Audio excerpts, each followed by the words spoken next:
இந்த வழக்கை தொடுத்த பிரபாகரன் நம்மோடு இணைப்பில் இருக்கிறார். வணக்கம் சார். வணக்கங்க சார், உயர்நீதிமன்ற மதுரை கிளை இப்படி ஒரு உத்தரவை பிறப்பித்திருக்கிறது. உங்களின் அடுத்த கட்ட நடவடிக்கை என்ன? இது இன்னும் முழு உத்தரவு இன்னும் படிச்சு பார்க்கலங்க. அத உத்தரவு பார்த்துட்டு தான் அடுத்தது எதனால இதை பண்ணியிருக்கிறாங்க அப்படிங்கறத நம்ம சொல்ல முடியும். பட் நம்ம வந்து தடை கேட்டோம், அது தடை இல்லைன்னு சொல்லியிருக்கிறாங்க. கவர்மெண்ட் வந்து இப்ப வந்து ஸ்டாப் பண்ணலாம். நான் முதல்ல இருந்து இதைத்தான் சொல்லிட்டு இருப்பேன். ஏன்னா பக்கத்துல இருக்கிற தூத்துக்குடி மாவட்ட ஆட்சியர் வந்து அங்க வந்து தொழிற்சாலைகளுக்கு தண்ணீர் இங்க தண்ணியே இல்லைங்கிறதுனால தொழிற்சாலைகளுக்கு தண்ணி கொடுக்கறத தடை பண்ணிட்டாங்க. அதே மாதிரி இங்கேயும் தமிழ்நாடு அரசே வந்து இங்க இந்த மாதிரி சூழ்நிலையில குடிக்கிறதுக்கு தண்ணீர் இல்லாத சூழ்நிலையில தொழிற்சாலைகளுக்கு தண்ணீர் கொடுக்கறத வந்து நிறுத்தலாம்.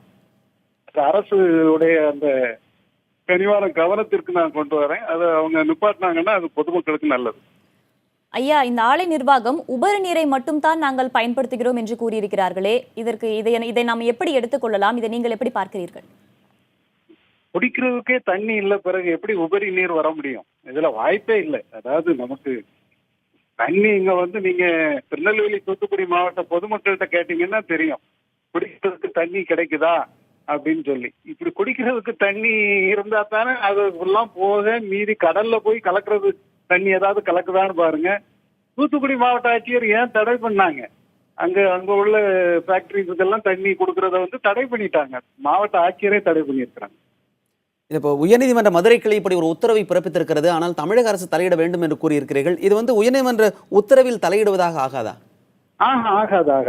அதாவது இதை வந்து தடை கேட்டிருந்தோம், கேட்டுறதுக்கு வந்து இல்லைன்னு சொல்லியிருக்காங்க. அதுக்கு சில கிரவுண்ட்ஸ் ஏதாவது நிச்சயமா நீதிபதிகள் வந்து சொல்லியிருப்பாங்க. அது என்னன்னு நம்ம பார்க்கணும். But government is at liberty. அவங்களுக்கு முழு அதிகாரம் இருக்கிறது இந்த மாதிரி பொதுமக்களுடைய நலனை காப்பதற்கு.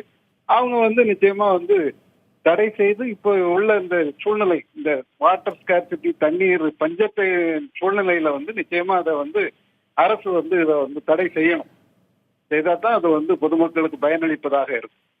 தாமிரபரணி ஆற்றிலிருந்து குளிர்பான ஆலைக்கு நீர் எடுக்க தடை இல்லை என்று உயர்நீதிமன்ற மதுரை கிளை தற்போது உத்தரவிட்டிருக்கிறது.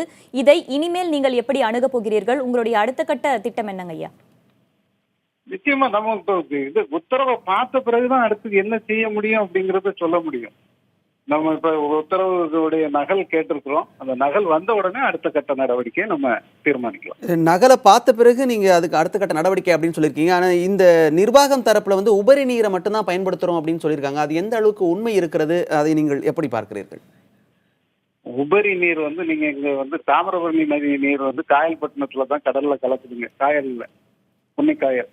நீங்க அந்த புன்னைக்காய் இதுல வந்து நீங்க பாருங்க, தண்ணி வந்து இங்க தாமிரபரணி நதியே ஓடல, அது நின்றுகிட்டு தான் இருக்குது. ஏன்னா தண்ணி அப்படியே தேங்கி தான் நிற்குதே தவிர ஓடல. பிறகு இதுல உபரி நீரை எடுக்கிறது அப்படிங்கிறதே வந்து ஒரு இட்ஸ் ரெடிகுலஸ்.